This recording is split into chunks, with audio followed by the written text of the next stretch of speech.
One thing that NBOA, I think, has always had as an advantage is because we were founded in 1998, there were websites and there were listservs, and we didn't have any money and we didn't have many members. So guess what was the best way to reach our membership? Through a website and through listservs and then eventually through webinars. And so I describe NBOA as a digital native, as an association. We didn't start with a big face-to-face meeting. We didn't start with a lot of in-person workshops. We started digitally.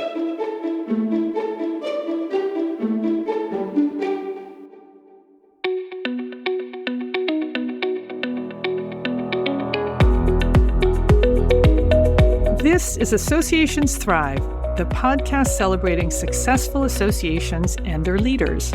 I'm your host, Joanna Pineda, CEO and Chief Troublemaker at Matrix Group International. Listen in as top association executives tell all, revealing the creative and innovative ways they're increasing membership, generating revenue, nurturing engagement, and reimagining their organizations. By the way, if you've launched a new initiative, created new member services, or updated your governance structure and are seeing great results, I want to hear your story, and so do my listeners. I'd love to have you as a guest. Go to podcast.matrixgroup.net and apply to be on Associations Thrive. Now let's dive into this week's show. Today, I'm speaking with Jeff Shields, President and CEO of the National Business Officers Association, or NBOA. Jeff, welcome to the show. Thanks, Joanna. It's great to be here. So, Jeff, tell us about NBOA.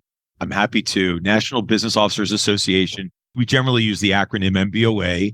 We represent CFOs, HR professionals, controllers, other folks that perform business, finance, or operational roles at independent schools across the country. These are pre-K through 12 schools.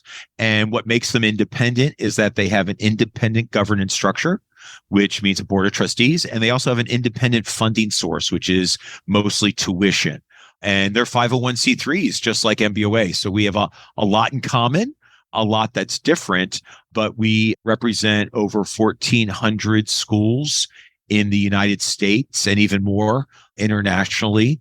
And people don't think about independent schools or pre-K through 12 types of educational institutions as businesses, but just like associations, my members are CFOs and their staff at a small business. They just happen to be focused on a mission, and they're focused on delivering education to their students and their students' families every single day. And Jeff, just like any other business, they have to balance their budgets and they have to increase revenue and they have to make sure that they're providing the best services for the dollar. Amazing. And when we think of schools, we often think of the teachers, but these are the professionals who are really allowing the teachers to do their jobs. Yes. And I would say our members hold teachers, and we all hold teachers in such high regard. And so they, as I often say, are the ones that deliver our school's mission in the classroom, and the connection between teacher and student. That's where our mission gets delivered within our schools. But yeah, they're behind the scenes people. They do make sure that teachers are competitively paid, that they receive really high quality benefits, that they're free to teach the way they decide they want to teach. So the quality of the learning community, I would say our members play a really key role in helping to create, obviously, in alignment with the head of school and the board of trustees. But there's no way, I believe, our schools could deliver world-class education if it were not for the world-class business operations that our members help create and deliver. We talk a lot about partnerships and associations. I mean, it's really a partnership in our members' schools as well. And when it works, it's just as exciting as when it works within our associations. Jeff, schools were at the center of the universe during the pandemic because we were all so worried about what's going to happen to our students, what's happening to the teachers, what's happening to schools. What are your members thinking about today as we've come out of the pandemic? What's keeping them up at night? Well, that's interesting. I appreciate you saying that because our members, if you think about CFOs having to make purchases, managing risk, setting up testing centers, like I said, acquiring materials, working with facilities to reorganize classrooms, human resources professionals, and the myriad of issues they had in managing faculty, ensuring their safety, obviously everyone first and foremost was committed to student safety and making sure our schools would be safe. So I really appreciate you saying that because it's not every time a national crisis like that hits schools so squarely and first. Yeah. That they were really the first wave. And I'm so proud of our community and how they responded to that. I'll tell you, to be honest with you, Joanna, today, a lot of the effects are still lingering. Yeah. I think we have a little bit of a hangover. I think they feel emboldened when things feel normal, whatever normal is. And I don't want to kind of go down that rabbit hole, whatever normal is, but they also realize that their school has been changed forever. Yes. And so I think they're kind of in that space. I think we're still in a little bit of a hangover. I think we're moving out of it. I'll tell you, I mean, and my members, like I said, they're business, finance, operations professionals. We talk a lot about health and wellness. They are very concerned with the health and wellness of their faculty. And in turn, their schools are very concerned about the health and wellness of our students. So I would say that's top of mind. Faculty recruitment and retention. I think, just kind of being in the zeitgeist of media, that the teaching profession is under tremendous pressure from all sides. It's getting harder and harder to recruit and retain teachers in general, right? Keeping teachers in the workforce, keeping teachers teaching, let alone with the pressures that were put upon them during the pandemic, and then the additional pressures of what's going on in banning books, et cetera, and school board meetings and all of that kind of in the atmosphere. It's a noble profession. It's a profession that I think is not paid equitable to the value and the tremendous contribution it makes. And so to really run roughshod over these individuals who are really giving their heart and souls to this amazing profession is really troubling and it's concerning. So I'd say there's a lot of concern there. So wellness, definitely the recruitment and retention, DE&I, top of mind for our schools. And then I'd finish with access and affordability. Yes. Which is true before the pandemic, was true during the pandemic, will be true forever. That independent schools, there's a lot of misconceptions about them, and they compete with free every day, which is not an easy place to be, but they do provide amazing learning communities. They transform students' lives, and they do a lot to advance DE&I and create opportunities for a myriad of diverse and socioeconomically diverse students and families. And so just really proud of that work. But of access and affordability with everything in an inflationary environment, you can see how that would be top of mind for our members in particular. Absolutely. So before we get into the things that NBOA is doing to support your amazing members, let's talk about your journey. How did you get to become president and CEO of NBOA? Well, and I'm sure you talk to every association CEO and they probably have a completely different story because we don't grow up saying I'm going to be an association CEO. Very few do. I know some second generation folks that probably had the leg up. So my background is, I'll start with education. I got my master's degree in higher ed administration after a dean of students at my undergrad said, Jeff, you can work at colleges and universities the rest of your life if you'd like to. So I was student government president, and I really relied on this individual and really trusted him. And he directed me to Ohio State, which changed my life. Ohio State changed my life. My graduate program changed my life. Columbus, Ohio changed my life. And I absolutely wouldn't be where I am today without that experience, those 2 years. And so I worked in the college and university setting, did that for a number of years, got a little burned out on that in particular, working in student life and residential life. It's really a young person's job, and was looking for other things. Was reminded that there was an acquaintance of mine that made that transition and made it from student affairs in colleges and universities to nonprofit associations. I talked to him, and to make a long story short, he asked me this really great question. What kind of job are you interested in? I told him one that I saw that I was interested in doing. He said, my friend is hiring for that position. And 2 weeks later, I got the job at the National Association of Home Builders, and I've been working for associations ever since. You were at NAHB, and what did you do at NAHB? Oh my gosh, I had the best job in the world. I was the assistant director of leadership training. So I worked with some amazing people. And what we did, and think about this, given my background working with students on campuses and now what I do today, but we would put on leadership training conferences for volunteers at the various state and local home builder associations across the country. They're everywhere. Yes. The North Virginia Builders Industry Association, the Building Industry Association of Northern California, they're everywhere. And so they're volunteers who are home builders or various suppliers to the industry. And we came in and we taught them about good governance, running effective meetings, how to do a membership recruitment campaign. We were really teaching them association skills. Wow. So my first job at one of the biggest associations in the city, yes, where I learned about everything a big association could do. And then I went around the country and got to talk about what I do. And, they say the best way to master what you want to be is to teach about it. And that's what I got to do. So Home Builders was great. There's a lot of Home Builders alums out there. But NACUBO, which was my next job, which was the National Association of College University Business Officers, that was really transformative because I connected with two CEOs, very different CEOs during my tenure there, and my direct supervisor, who was a senior vice president. And they all just taught me everything I needed to know about being an association executive. So I learned it all from Jay, John, and Carla. I'm just going to give their first names and say they were the ones that taught me everything I needed to know. And do you know what they did, Joanna? As a director level staff in a mid-sized association, they invited me into the boardroom almost immediately. Oh, wow. Privileged. They knew that you wanted to be groomed and that you could be. I was lucky enough to do that. And I think getting in there in that role that early, working directly with a board of directors, absolutely helped me prepare for the job I have today. That's really very insightful of them, because often you hear about organizations where it's really the top staff who are in those board meetings. But the fact that you got exposure to that must have been just incredible. And can you imagine? I mean, so the board was comprised of CFOs from colleges and universities all across the country. So you can imagine who was sitting around that table. I mean, it was intimidating. Right. And, you fake it till you make it kind of thing. And so I just drew on everything I knew and just tried to be my authentic self. But that married with opportunity, I think, is what helps propel a career. And so they certainly gave me plenty of opportunities. And I'll always be grateful to those three individuals for that.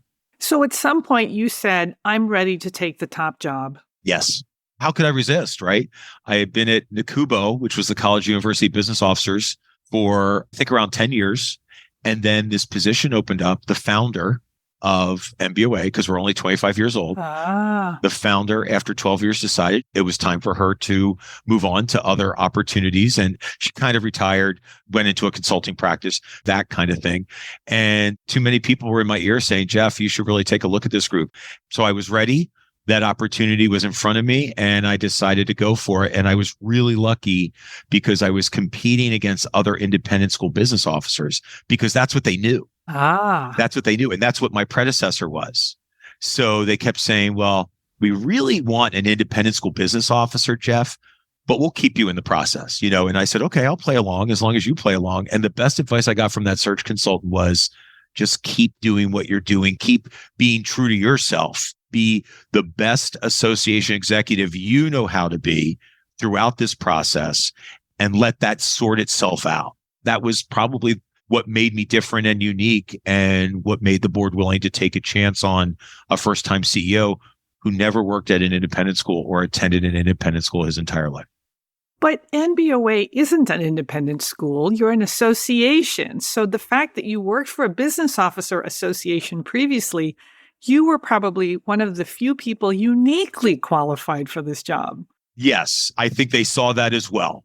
But we know, and Joanna, I'm sure you know enough boards that really want that CEO to be someone that clearly, as they present you to the membership, clearly understands the work and the lives and the pain points and the successes of its members. And I'll tell you, there were skeptics. There were skeptics when I started at NBOA. I'll tell you two reasons why. One, I wasn't an independent school business officer. And two, they were worried I was going to try and turn NBOA into NACUBO.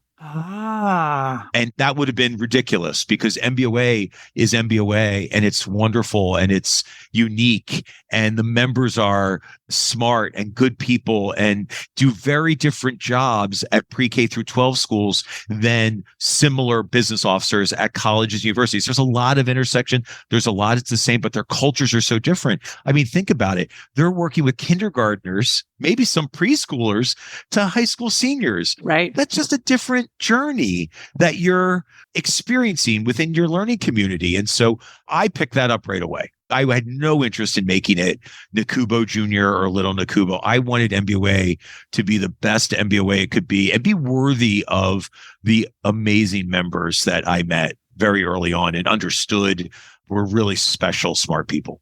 Well, let's talk about NBOA. So you're thriving. I have a chance to work with your team. How's membership? Membership, we're working our way back. We took a hit like many associations during the pandemic, and I understand that. We talked earlier about schools were really put back on their heels and they were spending money on things that they didn't have budgeted and they didn't know what the future looked like. And so they were really conservative. And rightfully so. You can really understand it. 100%. Their first job was to get their school reopened or get an online program set up and teach and educate students. That's their mission. Their mission isn't to pay association dues. And so we did. We saw probably the most significant attrition I've seen in my 13 years in this role. And so we're working our way back. And I'm happy to say we're continuing to make progress. We delivered a great annual meeting last year that felt like one of our annual meetings and hit numbers that felt more like annual meetings pre-pandemic.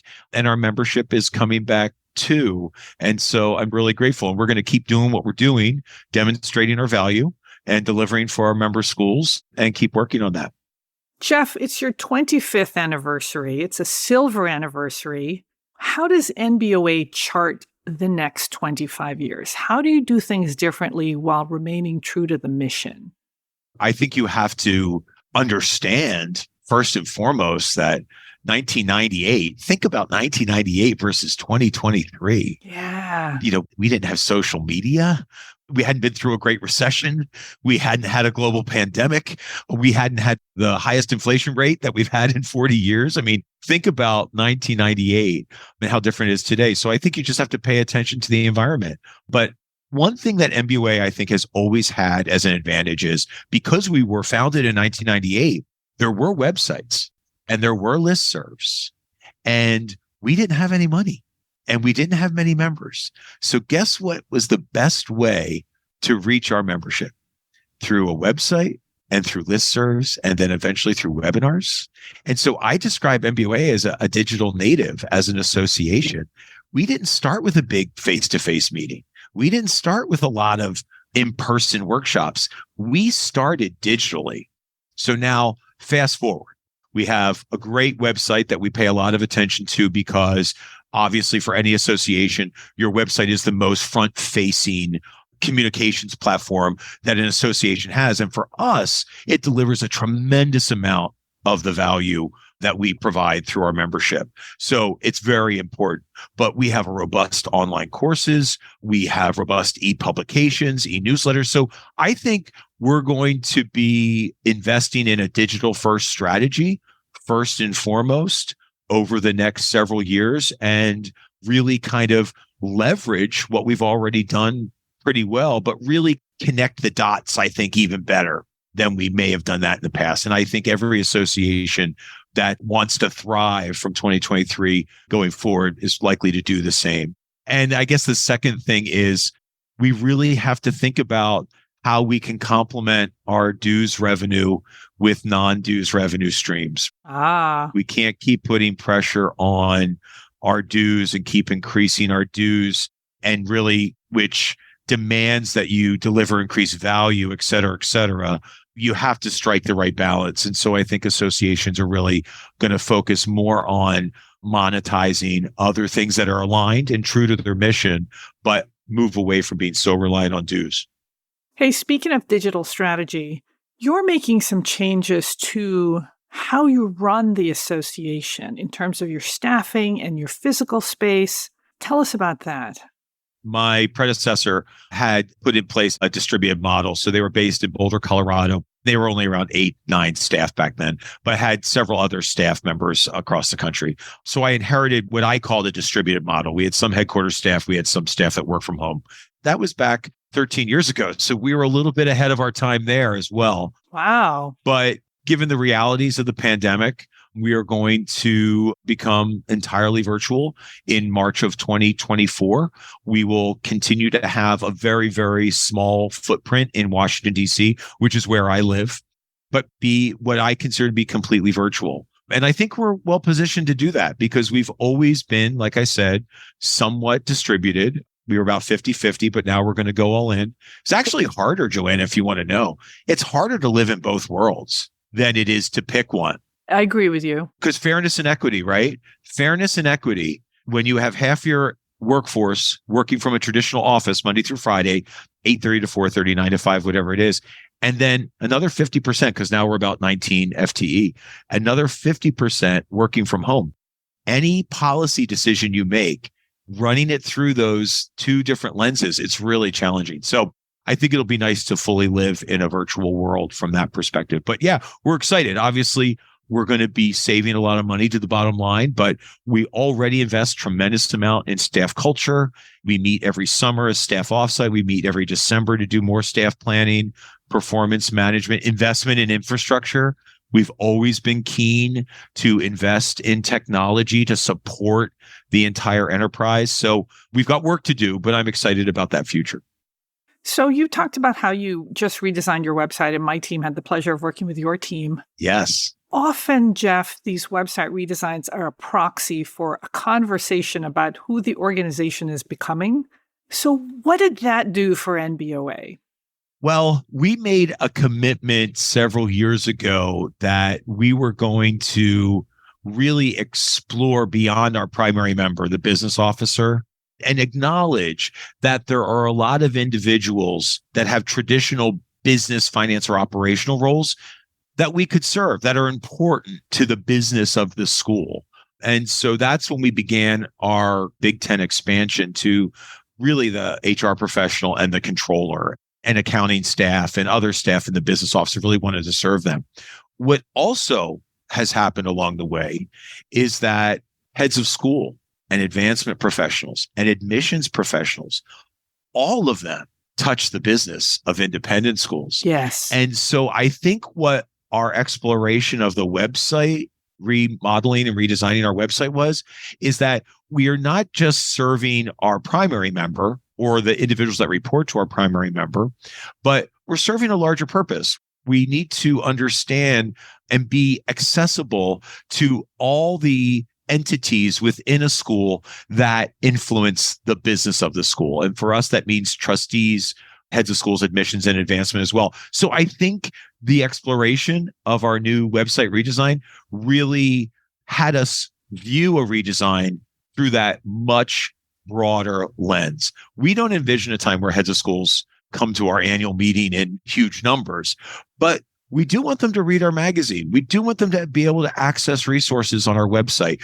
We do want them to pay attention to a conversation in one of our online communities that could be something their school is dealing with. And we want to be open to them because we think if they're more dialed into the business of independent schools, they'll be better partners to our primary member. They'll be better partners to our business officer and to the other folks that we serve most directly. Jeff, this is brilliant because the name of the organization is the National Business Officers Association, but you're a trade association. It's the schools that are members. So you're saying anybody at the schools that really has anything to do with the business of the school should and can take advantage of the resources of the association. So it's really expanding who you're serving within the membership. 100%. And we encourage that. We encourage our primary member, the business officer, we encourage them to think broadly about who within the school could benefit from accessing NBOA resources. And we really encourage them to think broadly about that. We still do a print magazine 6 times a year. I'm going to hang on to that as long as I can. It's one of the last tangible benefits that associations still deliver. And thank goodness for a robust business partner community that still advertises in it, that we're able to do that. But access our online communities, access our wealth of resources, access our research, our original research that we are doing on the industry from a business and finance and operational perspective, so that you make better decisions for your school, or you're more informed when you're engaged in those conversations with your CFO or your trustees. What kind of research are you doing? Oh my gosh. We just recently published our financial state of the industry, which is the only research of its kind for independent schools that takes all of its data from a school's audited financials and then applies 17 different ratios for schools to not just benchmark, but really understand their performance in some key areas, whether it's fundraising, financial aid allocations, investment in physical plant, et cetera, et cetera. So it really helps a school understand themselves, I think, more deeply.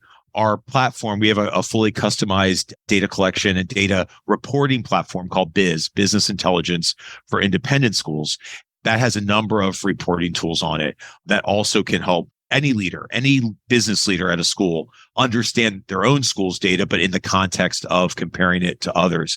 And then we also have just released one of a kind. We have a partnership with the Common Fund Institute, which does an independent school study of our endowments. Now, there's a lot of conversation about endowments. Oh, and there's some bad news about endowments on your homepage. Yes, there's some really bad news about endowments this year.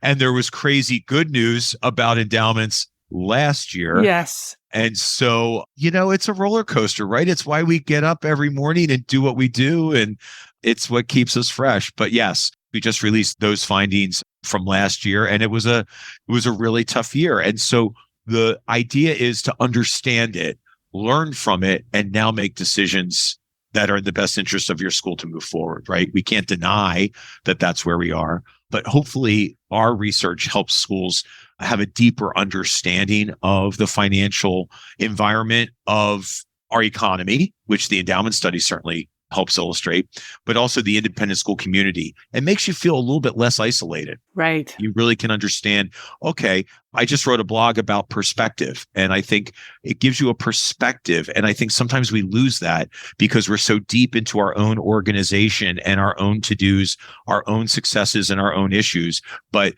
the research helps provide a perspective that I think is particularly valuable when things are so uncertain, right? Inflation, the markets, things that are significant to our schools.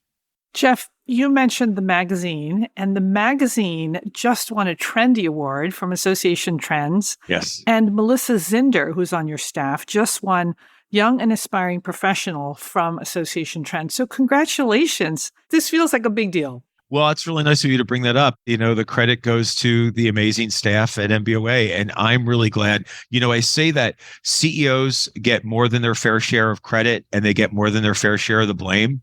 But this was a great opportunity for standout individuals, and there are many on the NBOA staff, I'm proud to say, that really have turned out standout performance. And I'm incredibly proud of our magazine.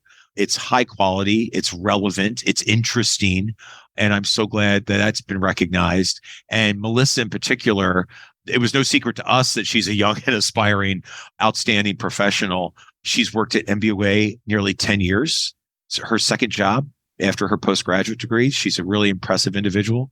I'm just so glad that she was recognized, but also glad that NBOA, I hope, is an important chapter in her association and professional journey, because she's certainly made significant contributions to the association during her tenure.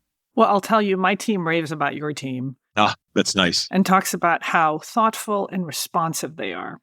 Well, that's great. We have a universal commitment to quality and member service. I think that's kind of our binding agent. We have pretty high standards when it comes to quality, and we're very, very committed to serving our members and making their jobs easier, their days better, maybe sleep better at night. And so we're very committed to that. And so I think you see that in the awards, right? Our magazine and the types of individuals that work at NBOA for long tenures. Jeff, You say that your relationship with the board really powers the organizations. What do you mean by that? Well, when I was sharing with you the opportunity I had at Nakubo early on and the mentors that I met there, the CEO I was working for as I departed to go to NBOA said probably the most important words to me, the best advice I've gotten as a CEO. He said, remember, Jeff, it's all about relationships. And he was a former board chair at Indiana University. He was board chair of the Association of Governing Boards. So he was in some pretty significant board roles in his career. And that really helped me. And so I put a tremendous amount of time and energy into developing a relationship with our board of directors. I put a tremendous amount of time and energy in the relationship, particularly with the board chair. And I think what I explained to the staff is, I know it's hard to see and understand why we make those investments, but every time I need to ask them for something when times are tight, like this past year, when I said we need to put a little bit more in the budget for compensation adjustments because times are really hard. And our staff is amazing and has worked really hard in responding to our schools, particularly during the pandemic. We need to do more for them. The yes is so easy to get. Right. And that's the dividend. That's the dividend that gets paid to all of us because I make that investment or make the relationship important. And I don't know how I could approach my job any differently. And not just from that aspect, but from the aspect of, I don't dread board meetings. I look forward to board meetings. They give me energy. They give me that boost to tackle what we're going to tackle over the next several months or go after that daunting task that's embedded in our strategic framework. So I get energy from it, but I think it's because we have a really clear understanding of our roles and responsibilities, a clear understanding of a partnership, tremendous mutual respect, and I think tremendous trust. And I think you can't just show up 3 times a year and expect to get that. You have to show up all the time and have that in that working relationship. So I think it's really something I invest a lot of time in it. And like I said, because I got great advice and I followed the advice. So I'm not inventing this. I'm not probably saying anything that any successful CEO or long tenured CEO hasn't learned. You know, what I've heard on this podcast, and certainly in my relationships with my clients, is when the senior staff, especially the CEO, has a good relationship with the board, especially the board chair, the organization thrives because they're working together, each with their own roles, but working towards the same goal. 100%. We have a leadership team and they are in the boardroom. They are supporting board committees. They are building relationships with the board. And that's so important and valuable to me and to the organization. I just can't underestimate that. And when they are successful and when the board has great relationships with them, all ships rise. All ships rise. Absolutely. And like I said, it's hard to tell the coordinator on your staff or the manager, why are we going to that location? Why are you spending 2 days? And it looks like you're going to these receptions and having these dinners and things like that. And the board book takes a month to put together. Yeah, and the time and energy it takes to put board materials together and to do things like that. But I see the dividends and I try and highlight them in productive ways to say, look, this is something that's going to require board support. And because we've invested the time, I bet you we're going to get it. So let's present it that way. Nice. And let's see what they say. So I'm really incredibly fortunate. And remember, my board all works with boards because my members work at 501c3s and they're CFOs. So they're in the boardroom. So they know what good governance is and they know what bad governance is. So I think they appreciate it. Jeff, you are within striking distance of reaching your pre-pandemic membership levels. You said that you had an amazing last couple of months. We did. So good luck. I hope that in the next year you hit that target. And I hope you'll come back and tell us the story. Me too. And we're doing some really great things. I would be happy to come back and tell you that story because Melissa, in particular, and some other outstanding members on her team are really reinventing how we recruit, reinventing a retention program, reinventing all of our processes in that area and engagement. And it's really exciting for a 25-year-old association to kind of reinvent itself in that way. So I'd be happy to come back and tell you that story. Oh my God, let's definitely do a part 2 and hear about this reinvention. Yes.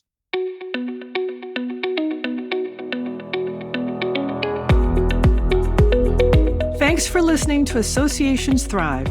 We're so glad to have you here. You know, my personal mission and the mission of my company, Matrix Group International, is to help associations and nonprofits increase membership, generate revenue, and thrive in the digital space. I want to hear stories of how your organization is thriving in today's challenging landscape. Please apply to be on my show by going to podcast.matrixgroup.net. By the way, do you need help with a digital initiative?